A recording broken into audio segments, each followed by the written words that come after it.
Wa qulu linnasi husna, dan berbicara kepada manusia dengan berbicara yang baik. Bapak Ibu, ini ceret, ini gelas. Kira-kira yang diisikan ke gelas ini berarti isinya ceret. Ini hati, ini lisan. Lisannya buruk, berarti hatinya buruk. Lisannya baik, hatinya baik. Karena lisan itu adalah simbol dari hati. Di samping kita punya kewajiban tauhid, punya kewajiban berbuat baik kepada orang tua, punya kewajiban kepada kerabat, punya kewajiban anak yatim, orang miskin, maka jangan lupakan kita punya kewajiban untuk berbicara yang baik. Jangan mengumpat, jangan mengucapkan kata-kata yang kotor, jangan misui. Apa misui bahasa Indonesia nih? Ya pokoknya ngono kuwi. Wa qulu linnasi husna. Ulama salafun saleh dari dulu yang namanya ulama pasti pembicaranya baik. Baik itu tegas tapi tidak kotor. Baik itu tegas tapi tidak sampai menyakiti orang lain bilhal dengan lisan kita. Cek semua hadis-hadisnya Rasulullah.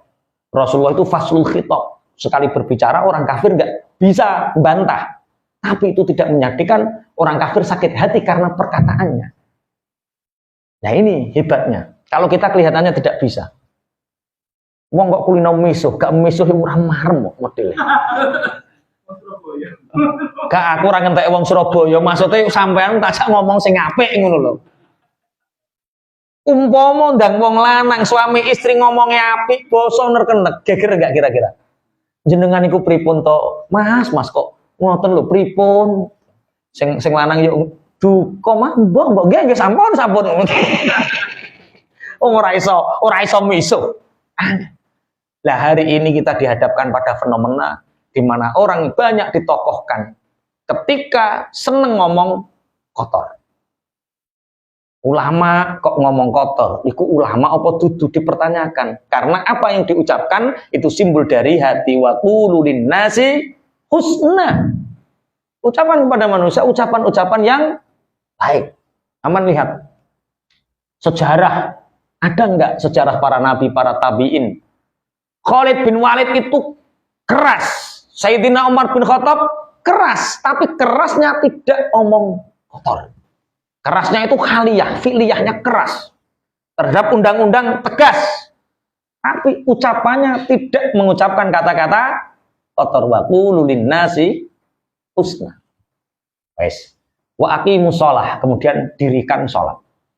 Bahasa Arab ada aqamu itu mendirikan, kalau fi'lu melakukan. Kenapa selalu wa aqamus shalah? Mendirikan sholat, bukan melakukan sholat. Apa bedanya? Kalau mendirikan pasti melakukan, kalau melakukan belum tentu mendirikan. Ada orang yang sholatnya tepat waktu, kemudian sholatnya baik secara rukun, tapi pelit.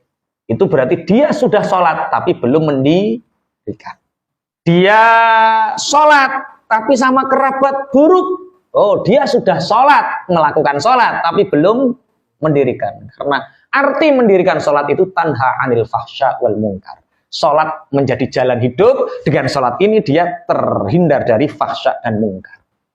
Wa atuz zakah, mengeluarkan zakat. Maksudnya mengeluarkan itu memberikan. Ojo kok zakat dikeluarkan dimasukkan lagi nanti. Sudah zakat dikeluarkan, sudah tak keluarkan, tak masukkan lagi. Maksudnya yang memberikan zakat kepada mustahiknya. Jadi ada zakat, ada infak, ada sedekah, ada wakaf.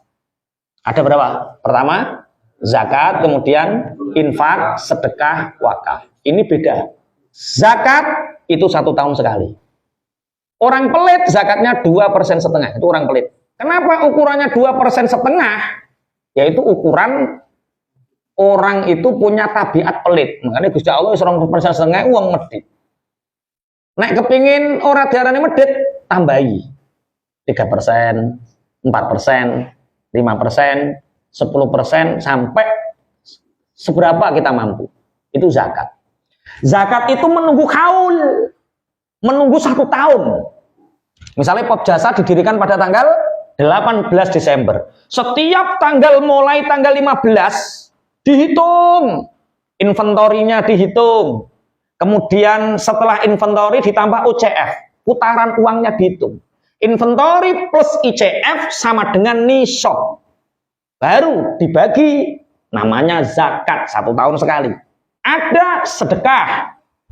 Sedekah ini tidak harus uang. Berbicara yang baik sedekah, ngejak guyon sedekah. Nah, sedekah. Prosentasenya tidak harus sekian-sekian. Pokoknya kita ngambil, berikan, itu namanya apa? Sedekah. Ada infak. Kalau sedekah tidak harus uang, infak berupa mal. Hitungannya beda dengan zakat. Kemudian ada wakaf. Wakaf itu sesuatu yang tidak mudah rusak. Jadi coro wakaf tanah, wakaf bangunan, wakaf.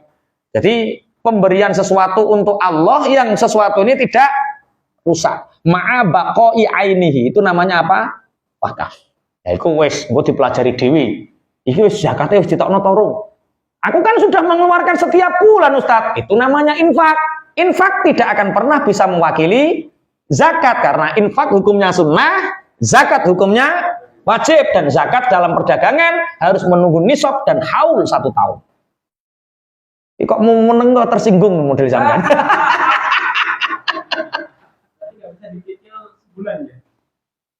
Syaratnya haul.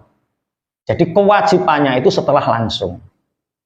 Jadi misalkan haul 18 Desember Pop Jasa ini berarti 18 Desember zakat itu harus sudah tersalurkan.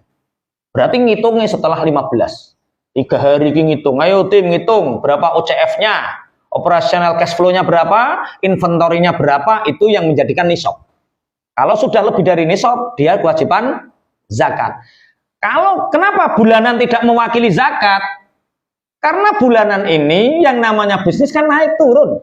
Nah itu jadi infak, belum jadi zakat. Zakat bisa tahu itu setelah kita mengetahui OCF dan inventory setelah putaran 1 tahunnya. Penyalurannya boleh kepada amil, badan amil zakat, boleh langsung. Kalau Anda ingin punya respon dan empati, langsung kita. Bukan tim, ya kita. Kalau ingin hati ini mudah tersentuh, ya ke pelosok-pelosok desa, tapi jangan diupload. Sedekah diupload itu berarti kamu hanya menyalurkan kurir. Duit-duitnya dewi kok dipoto bilung gopong, duit-duitnya dewi, wis disuting malaikat. Kalau yang difoto, disuting itu berarti duitnya orang lain, dia yang menyalurkan berarti. Pokoknya tanggal 18 sudah selesai. Berarti boleh takjil. Boleh didahulukan, ambil start 1 bulan, 2 minggu, atau 1 minggu terserah. Pokoknya ketika melebihi 18 dan kita belum mengeluarkan zakat, berarti dihitung dosa. Paham ya? Berarti ngene, waduh, perusahaan kurang wakeh to? Iya. Iki nek ngitung 3 dino gak ngatasi ya wis saulan. Saulan kita hitung inventory, pokoknya setiap bulan seret, tanggal 18 berarti sudah tersalurkan semua. Dan itu banyak terjadi di pengusaha, mereka hanya seneng infak, tapi nggak pernah seneng hitung zakat. Padahal di Al-Quran, ayat zakat dengan ayat infak banyak mana? Zakat. Perintah yang wajib itu zakat. Kalau infak hukumnya sunnah. Perkara nopo? Zakat itu hitungannya sidik. Tapi kok berhitung tora setahun, terus sampai sedekah wis akeh. Belum. Salat sunnah tidak akan pernah mewakili sholat fardu. Sesuatu yang sunnah tidak akan pernah mewakili yang wajib. Makanya tahun ini, Desember ini zakat. Desember, 18 Desember engkau mulai dizakati. Engkau mulai dikeluarkan sampai 18 Desember habis. Jadi yang dihitung apa? Inventory dan OCF-nya. Putaran uang selama 1 tahun ini berapa? Kemudian inventorinya berapa? Laba yang sudah dibelanjakan nggak usah dihitung. Kemudian yang terbanyak terjadi, tsumma tawallaitum illa qalilan minkum wa antum mu'ridun. Tapi kemudian kalian berpaling dan kalian mengingkari tauhid, mengingkari birrul walidain, mengingkari memperbaiki kerabat, anak yatim, orang miskin, sholat dan zakat. 7 hal ini banyak orang berpaling darinya. Makanya kalau kita ingin menjadi insanul kamil, menjadi mukminul kamil, maka lakukan 7 hal ini. Sampai kita beriman, kita berbuat baik kepada orang tua, kita berbuat kepada kerabat, saudara, kemudian kepada anak yatim, orang miskin, kemudian dirikan sholat, tunaikan zakat.